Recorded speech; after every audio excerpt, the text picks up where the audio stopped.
everyone and welcome back to another video on the channel. My name is Jacob and welcome back to MNM Movies, the channel where we do movie rankings and movie reviews. And today we're doing a tier list. We're bringing back the tier list, and today we have ourselves a treat. As a nice little anniversary for the $170 million profit loss on Snow White, so of course we're here doing a tier list on all the live action Disney remakes from 2010 onwards, just so we don't complicate things. There's a few in here that I haven't watched, so they're not there, so I apologize. I think Maleficent 2, I didn't end up watching that one, and then maybe one or two others, but for the most part I've seen all the ones that matter. So here's the tiers I have. Creative. So this film was actually creative and maybe did something that the original didn't in a creative way. We have a good retelling. Yes, we're retelling the same story, but at least it was done in a respectful manner and done well. Then we have Watch the OG. This one's okay, but you may as well just watch the original movie. We then have Corporate Greed. This was made pure, all of these were made out of corporate greed, but there is no soul in this tier at all. And then we have Pure Evil. This was misguided from the start, and they wanted to take away things from the original movie. So we've got all our tiers here. Let's go through the movies. If you're new here, also like, subscribe, do all those great things. And I love you people. You guys are my little rocks. What the hell? And starting off with The Lion King. Now, I'm not gonna lie, this one's pretty accurate in terms of the original movie. It basically follows the exact same story points and songs and everything like that. The thing that makes The Lion King, unfortunately, not great is you miss all the emotion. The emotion captured from the original film is lost here, and instead we have these ultra realistic looking scenes of wildlife. It almost looks like a documentary at times, which is, yeah, it is an impressive feat, I will say that. Unfortunately, movie wise, like, this is something you don't watch at home. Maybe you watched in the cinema just to be like, wow, but everyone is gonna watch the original film, unfortunately. So look, you know what? I'm gonna go watch the OG because the story is still the original story. It's just not something you're gonna rewatch. So just watch the original. That might be a hot take, but at least it wasn't soulless, right?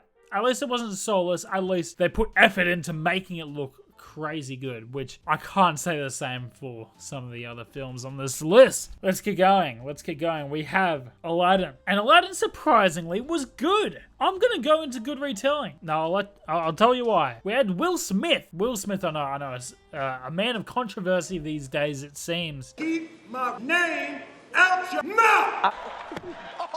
He did a great job as the genie here and absolutely owns the role. Not obviously as good as Robin Williams, different performance, but still takes his own spin on it creatively, and I love it. It's just one that did translate pretty well to live action, and it was an enjoyable time. I'm going to put it in good retelling. Next up, we have Alice in the Looking Glass. We may as well get the other one in here. Where is it? Let's start with Alice in Wonderland. Now, I didn't think Alice in Wonderland was maybe as bad as other people might think. I didn't mind the Mad Hatter here. Johnny Depp did a weird okay performance, but this one wasn't too bad. It was pretty straightforward. Obviously, still a lot of things were different from the original source material here, but it wasn't so bad. So I'm actually gonna put it watch the OG, because I think they did try. Tim Burton tried to make something creative, I guess. So I'm gonna put it on watch the OG. Just watch the original film, but it's not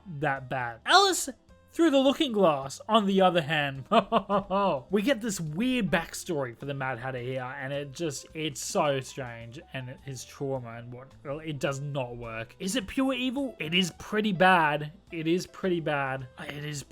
gonna put in pure evil, guys.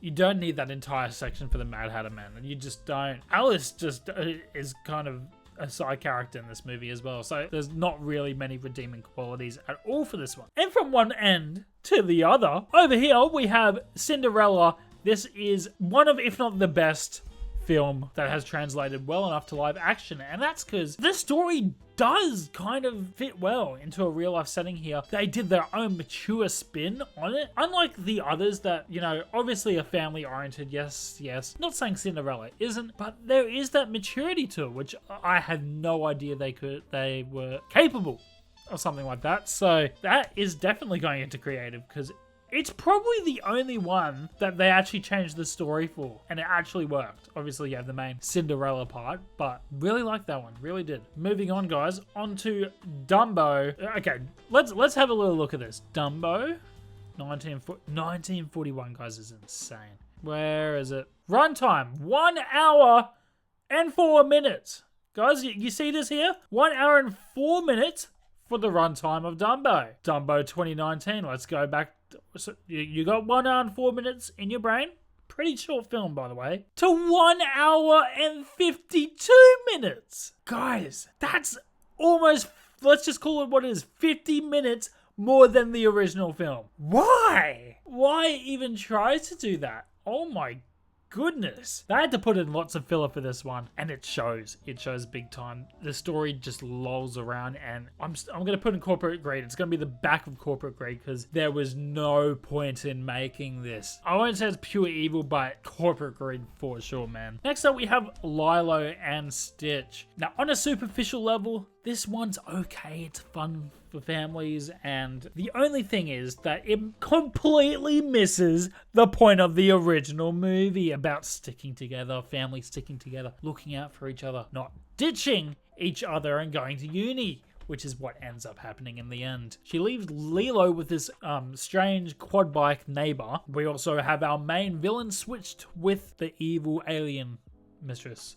So we miss our big fish guy. I'm going to put this in corporate greed. I'm sorry, guys. It's terrible. It just completely misunderstands the... it has to go there, guys. Maybe the top of corporate greed, but no thank you. Next up, we have Beauty and the Beast. Now, this one wasn't that bad, I will say. I am still going to put this in Watch the OG, but it's probably closer to the top here. We have Emma Stone. Emma Stone coming in for a performance here, and she's okay. She's not horrible. Just watch the original. It's infinitely better in every single way. You lose some of the fantastical elements in the live action process here. It's okay. It's an okay watch. Let's put it there. Cruella. Now, I guess this one is completely different. Pretty much every film on this list, because this is kind of a villain origin story, similar to Maleficent, actually, what they did with, but I think they did a much better job here in Cruella. I will say she's not as evil as she needs to be. Look, if it's a movie on its own terms, then it's fine. But because it's Cruella de Vil, don't know if you realize, but de Vil is devil as the last name.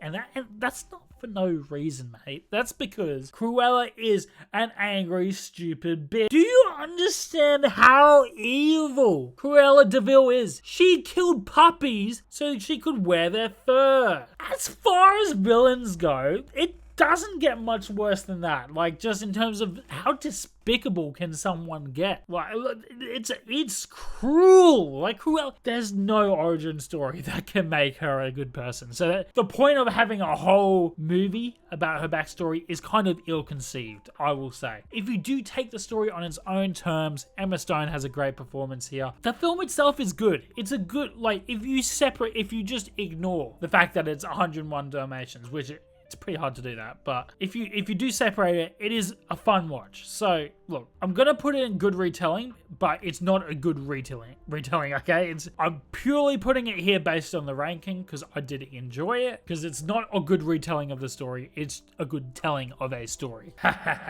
Here we go, we're on Snow White. Now, I think, you know, Rachel Zegler had an okay performance. She actually had an okay performance. And that, my friends and fellas, is the only redeeming quality for this movie. Gal Gadot has some of the worst acting I've seen here. She is not playing in the right movie. We know she's had her hiccups in the past. Kalel, no! But this is like the whole movie. She is playing in a completely different film for all I care about. We also have the problem where we have two sets of dwarves. We had the 7 misfit characters that are meant to be the dwarves before Disney got the backlash that they were changing Snow White and the 7 dwarves to not have the 7 dwarves. It's already getting bad, guys, but yeah, we had this misfit team, and then quickly they added in the CGI dwarves, which all look horrible. Everything looks terrible in this movie, by the way. It looks ChatGPT generated. Even the songs aren't memorable. You don't remember the music, even if they're sung okay by Rachel. Rachel Zegler obviously didn't help the movie by spilling out facts about the original film and disrespecting it. Obviously, that was going to stir up some stuff, but the movie just, like, if you remove that entire political scene, this movie absolutely sucked. So pure evil it is, and it is probably one of the worst things ever made. Deservedly lost 170 mil, so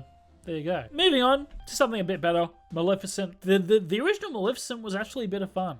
I did enjoy it. The film does have its issues in places. I don't think it was fully told to the best of its ability. Angelina Jolie plays a good Maleficent, so I do actually like this one. I'm going to put this in the top of Watch the OG, even though I guess yeah, you could watch the Sleeping Beauty movies, but yeah, we'll put Watch the OG there. Moving on to Mufasa. End of 2024, I think, was when this movie came out. Now, this is an okay little journey. The only issue is it really stuffs up big time. It was going well. I'll be honest, like, it looked as good as The Lion King. It was its own fresh new story of the upbringing of Mufasa, and then Scar, of course, who I forgot what his name in the film was. But his reason for turning evil does not weigh up at all, unfortunately. The motivations just don't make sense, and that really does cast a bad look on the movie. Yeah, it's just unfortunate, because if they got that one thing right, maybe if it's not just over, like, a chick, they didn't even, like, start dating, like, the chick lion.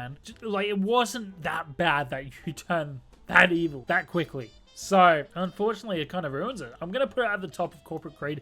It's not all bad. There is some fun to be had here with this movie. I just think they bottled it. They really bottled something that could be a bit better. Oh, Peter Pan and Wendy. Oh my goodness, this sucked. This is in pure evil. Yuck.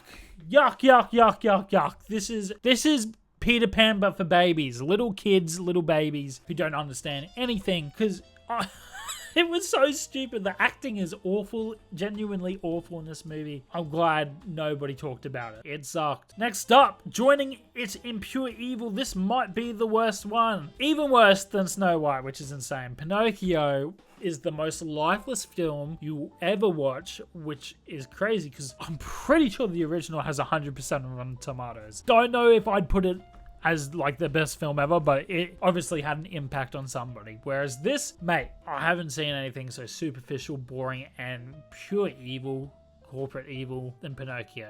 So there was actually another Pinocchio movie released the same year, which I believe Ewan McGregor plays a role in it. Anyway, which is stop motion animation, and it was infinitely better. So if you want to watch a better Pinocchio movie released the same year, watch that one. And the very best is Jungle Book. The best you can get out of these films. And that's because it translates well. We have, yes, CGI characters, but we also have our human characters. It works together nicely. You get all the original songs, and it's just a fun ride. They get it correct. And in some ways, this one might even be better than the original film. That might be blasphemous, but it might be. It might just be. So that was the one time they actually did it well, apart from Cinderella, maybe. Moving on to Milan. Now, the choreography in this film is decent, but man, Mushu is all I gotta say. Where the hell is Mushu? He ain't there. If you want to watch the movie for some comedic fun, well, it's not there because Mushu's gone. Out of the movie. Just like that. Also, we have Mulan with superpowers. Basically, she doesn't need to train because she's a strong, independent woman. So she automatically is better than everyone in the army. Really misunderstands the original story with Mulan, where she really had to fight her way to the top there. Lots of people picking on her. She wasn't good. Yes, she trained a little bit, but she really had to get her way to the position she is at the end of the movie. Much more fun to watch a hero's journey like that rather than them already being OP at the start. So we're going to put this one at the back of Corporate Greed. I don't think it's all bad, but they did some unforgivable stuff in there. So it is at the very back of Corporate Greed. Next up, we have The Little Mermaid. Not as bad as I thought it was going to be. I thought this could have been worse, but you know what? Our main character here as The Little Mermaid, yes, they did a race swap, which can be an annoying, frustrating thing, but this time, our lead here, I forgot her name, but she actually did do a good job. Her singing was really nice. And we just